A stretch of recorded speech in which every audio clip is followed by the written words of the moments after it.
Hong Kong. Isa ito sa mga lugar na dinadagsa ng mga Pilipino para sa trabaho. May tindera, may waitress, may mga musikero, may mga nag-opisina rin. Pero ang pinakamarami sa lahat ay DH. Kagaya ko, swerte-swertihan rin sa amo. May among mabait, may among masungit, pero kapag minalas ka, baka sa sadistang amo ka mapunta. Pero kahit patay katawan, okay lang. Kasi kahit saan tingnan, mas malaki ang kikitain mo dito kaysa sa atin. Buti na lang at uuwi na ako. Matagal-tagal na rin ako hindi nakakauwi sa Pilipinas. 6 na Pasko, 6 na bagong taon, 6 na birthday ng mga anak ko ang pinalampas ko. Hay, salamat. Iiwan ko na rin ang impyernong paraiso na to.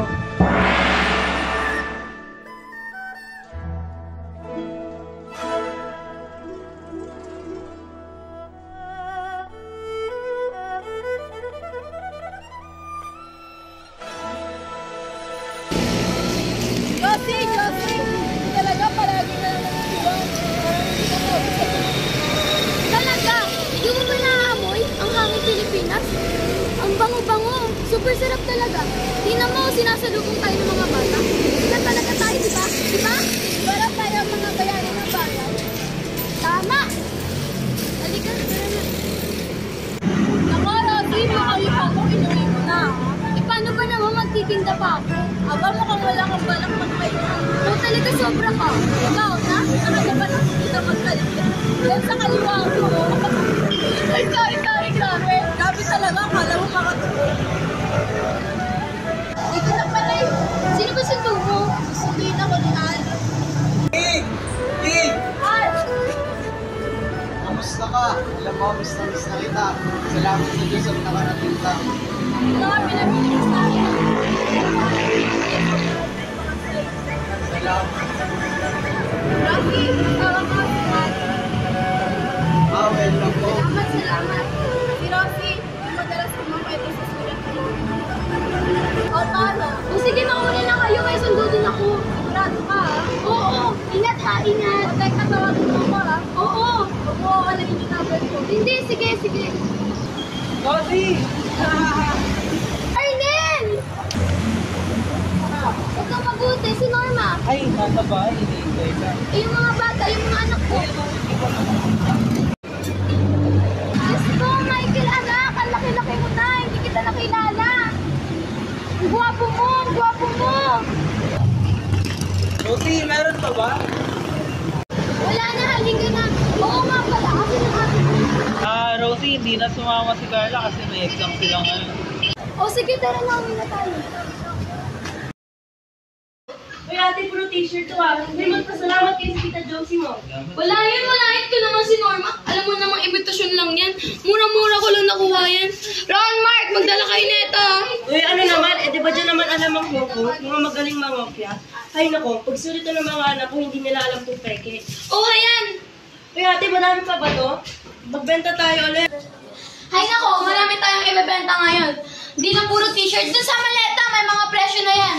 Saan na ba yung mga ibibenta dito? Ay, sigurado mabibenta ito agad. Ang gaganda na ito. Andito sa ilalim. Wala dyan. Ay, teka muna. Ito para sa'yo. Uy, ate, ang ganda. Uy, thank you. Ang ganda-ganda. Michael, ito naman sa'yo. Ingatan mo yan. Ay yung pinakamabigat sa lahat ng dala ko. Salamat ho. O, ayan, ang dami-dami pa. May t-shirt pa dyan, may pantalon ka rin, at saka ito pa. Tada! O, ayan, pang basketball mo. Ay, Nay, hindi naman po ako nagbabasketball eh. Eh, anong nilalaro mo? Chess po. O, di habang nag-chess ka, suot mo itong rubber shoes. O, di bongga ka, di ba? Oo nga naman, Michael. Ang ganda-ganda yan. O, magpasalamat ka sa nanay mo. Salamat po, Nay. O, ito pa, sa'yo lahat yan, ha? Daday sa'yo naman, anak ko. Halika, dali. Bakit si nanay? Carla? Carla, bakit ngayon ka lang? Kanina pa kita hinihintay. Kamusta ka na? Miss na kita. Halika. May mga pasalubong ako sa'yo. O, tingnan mo. Bagay na bagay ito sa'yo. O, yung pantalon. Ay, ito. Halika, isuot mo. Tsaka na lang po. Nalagay ko lang dyan. Sandali lang. Kain ka na ba? Ipaghahanda kita. Tapos na, matutulog na ako. O di, sige, magpahinga ka na. Bukas na ng dagdag. O anak, pinalitan ko na tong kubre kama mo. Pati na rin yung mga punda. Kinuha ko na rin tong mga damit mo at isasabay ko na. Alam mo, Carla, ang dumi-dumi ng kwarto mo. Tingnan mo nga yun, oh, ang gulo. Alam mo, masarap mag-aral kapag malinis ang kwarto, ha? Asan yung Walkman ko? Diyan, anak, sa cabinet. Iyan, diyan lang. Iyan, diyan lang.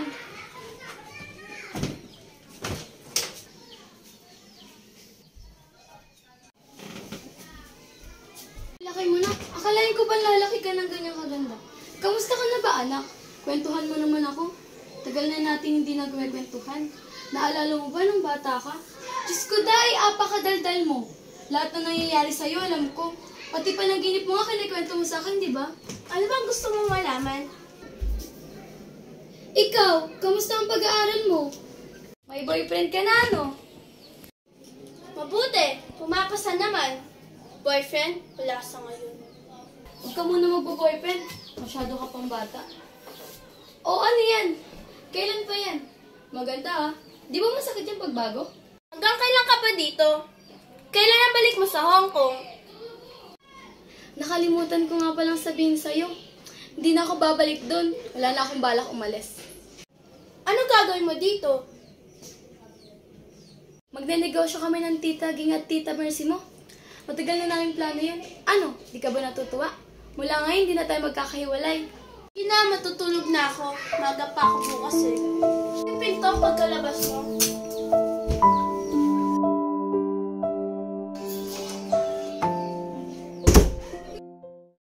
Oo, anak, ito na yung mga damit mo. Pahingi nga ako niyan.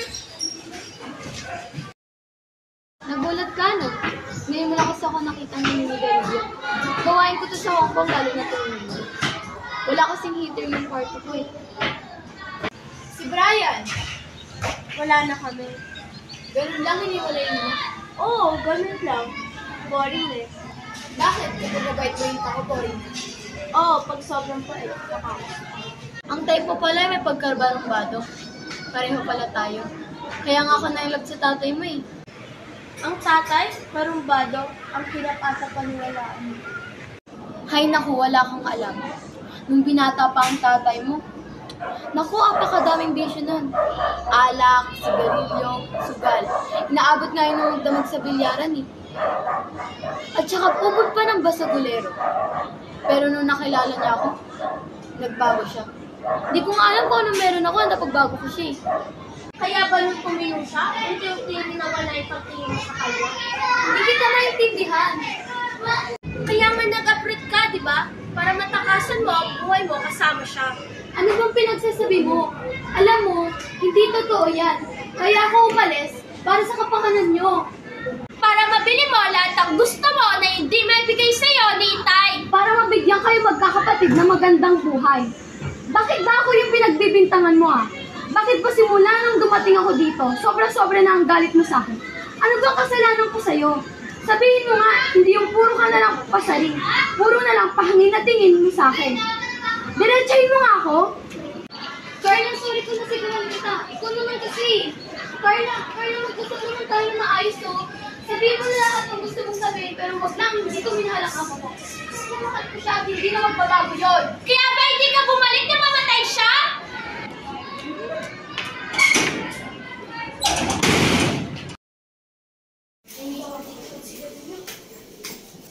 Naku, lagot ka. Saan ang kwarto mo dito? Doon sa anan, unang pinto. Ano ba? Hindi ka pwede pumasok. Papasok ako kung gusto ko. Sumama ka sa akin. Marami pa tayo Sumama pag-usapan. sa'yo. Sasama ka! Uuwi ka! Ayoko umuwi. Sandali! Asa na mga gamit ko dito? Ano ba? Huwag mo nga akong pakialaman. Hindi ko gusto nandito ka. Sobrang kalat! Asa na mga gamit ko dito? Tigilan mo na nga ako. Ano to? Sa itano? Huwag mo nga akong pakialaman. Ano ba? Hindi ka ba nahihiya? Akin na nga yan. Akin na. Sasama ka sa akin! Hindi ako sasama sa'yo. Halika rito! Ano ba? Bitawan mo ako.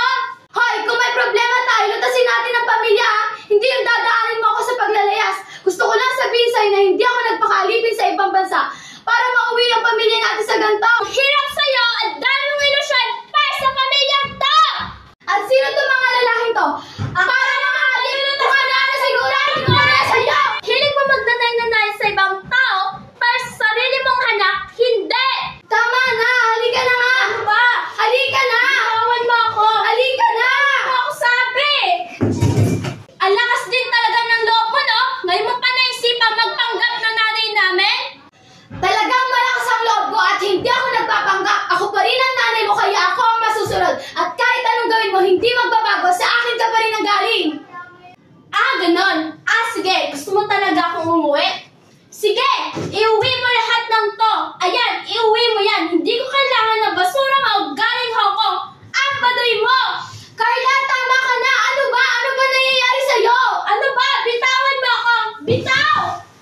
At ang nagwagi ay si Carla!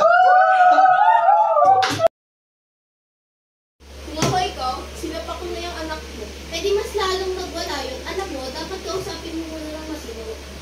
Ano? Samahan ko pa kamo ng tadya. No ka ba? Eh di magre-rebelde lalo yun. Bakit kasi pumayag kang tratuhin ka ng gano'n?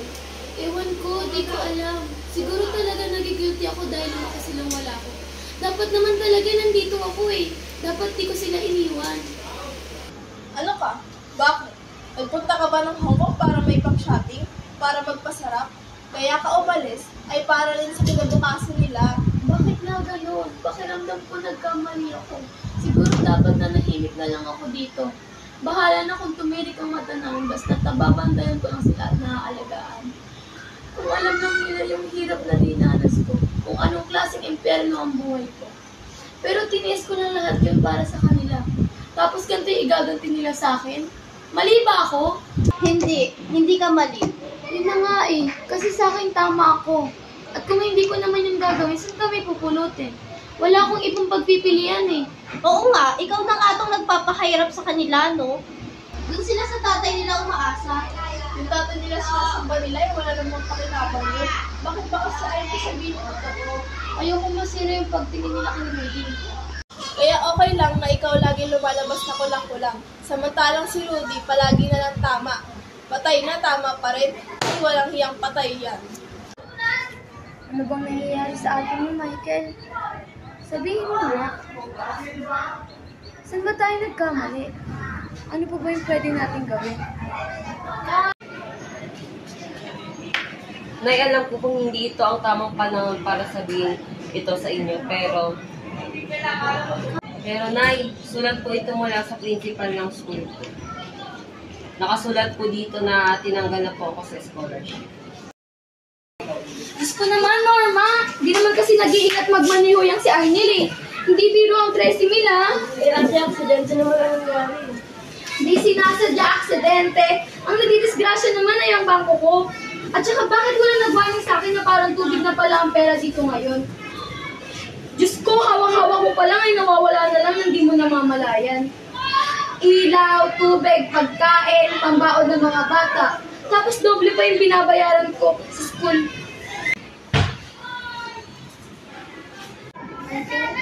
Michael, anak, saan ka ba galing? Ano bang iniisip mo ha? Anak kita, mahal kita. Naiintindihan mo ba yun?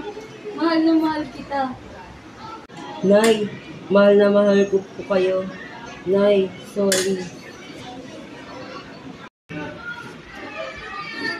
Sending. Bumaba na yung magnet mo. Dumaan nga pala si Brian, kinakamusta ka? Bilihan ka ng guyabano. Eto, ginawa ko yung paborito mo.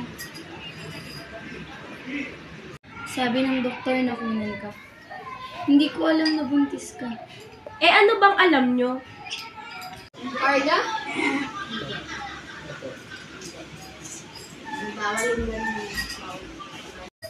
Siguro nga anak, dun muna ako. Oo nga, hindi naman ako sanay na inalagaan mo ako eh. Tsaka hindi naman ito yung unang beses na nagbuntis ako. Pinagkaiba nga lang, ngayon nalaglag, noon pinalaglag ko. Bakit hindi mo sinabi sa akin? Ang ibig ko sabihin, bakit hindi mo sinulat? Sa putya naman, oh! Eh, ikaw nga nagsabi sa akin, di ba? Na huwag ako susulat kung wala magandang balita. Hindi ganun ang ibig ko Eh, sabihin. ano ibig mo sabihin? Na ang gusto ko lang maging maligaya kayo kahit wala ako dito. Ang gusto ko lang yung maalala ko na maligaya kayo dito. Kahit na nandun ako, mabawasan man lang yung nararamdaman kong paghihirap. Hirap? Eh, bakit pabalik-balik ka doon? Eh, di ba na? Para sa amin? Para maging mahusay at maganda ang buhay namin. O ngayon, nandyan ka. Maganda ba ang buhay namin? Matitino ba kami? Ha, tignan mo nga. Ang naging bunga na sa pagsasakripisyo mo, puro lang kwenta ang buhay namin. Carla, alam mong hindi totoo. Talaga? Bakit? Ganun nyo ba kami kakilala? Si Michael, alam nyo ba na hirap makipag-usap na sa mga kaedad niya? Alam nyo ba na mamatay si Tan? 2 buwan na halos hindi makapagsalita yan. Si Dade, alam nyo ba sa kanya? Sa mga sakit na sugat na pinagdaanan niya, na wala siyang 1 taon, nilayasan nyo na siya.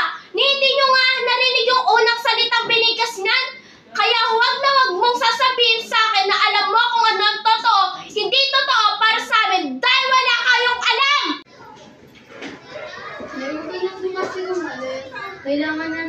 babalik din ng nanay. O sige na, tulungan mo ang kuya mo dun. Sige na. Day, halika dito. Tulungan mo ako. O sige, Michael, tulungan mo ang kuya mo. Oh, ba't parang Biyernes Santo na naman yung mukha ninyo? Di pa kayo nasanay. Sanayin nyo na yung sarili nyo sa mga pangako na papako. Sanayin nyo na rin ang sarili nyo na wala tayong katulong dito. Ate, tama na! Tortang talong na naman ang ulam.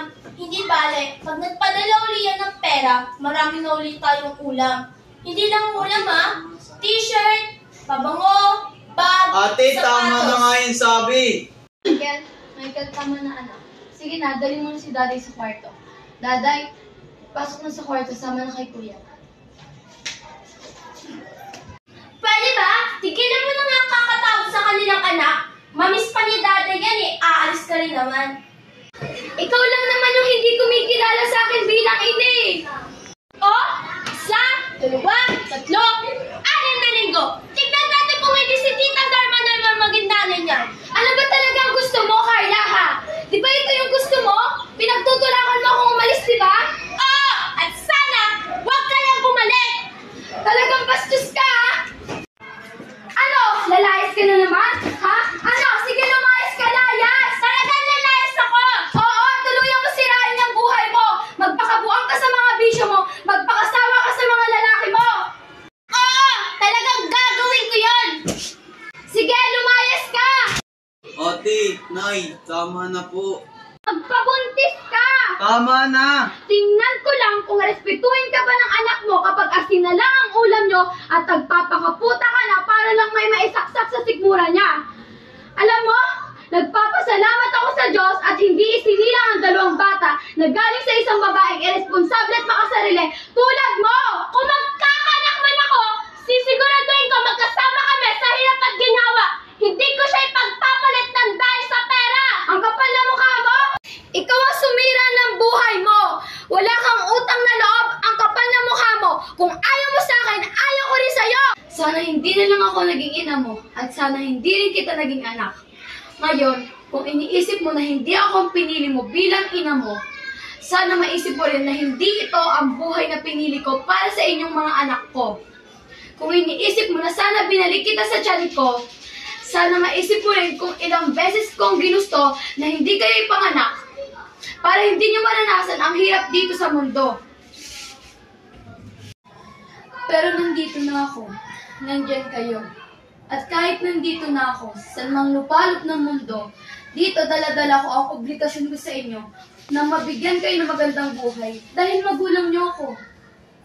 Hindi niyo ako naiintindihan. Hindi ko hiningi lahat ng binigay niyo sa akin. Ikaw ang may gusto nun, hindi ako. Dahil mahal ko kayo. Mahal ko kayo. Ayun, sabi mo sa akin na hindi kita naiintindihan. Bakit, Carla? Ako ba iniintindi mo kahit minsan? Hindi.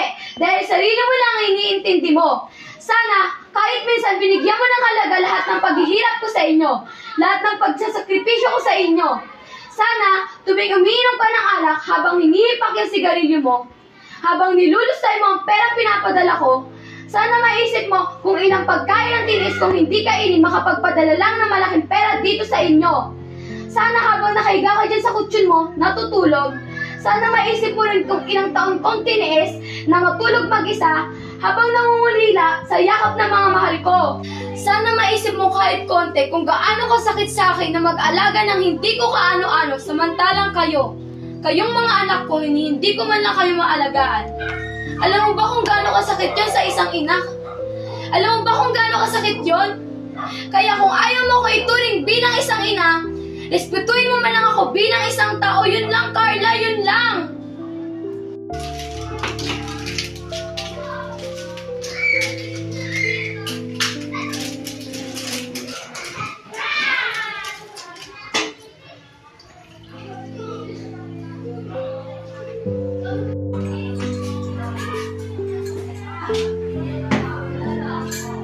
Pasensya na ha. Siguro hindi ko nga talaga kilala ang sarili ko. Ano ako? Ang alam ko, lumaki lang ako na walang umaakay sa akin. Alam mo yun, kung walang nanay nagsasabing magaling ako, maganda ako, espesyal ako. Siguro ang gusto ko sabihin, mas malaki ang nawala sa amin nung iniwan mo kami. Hindi kayang palitan ng kahit anong bagay. Hindi kayang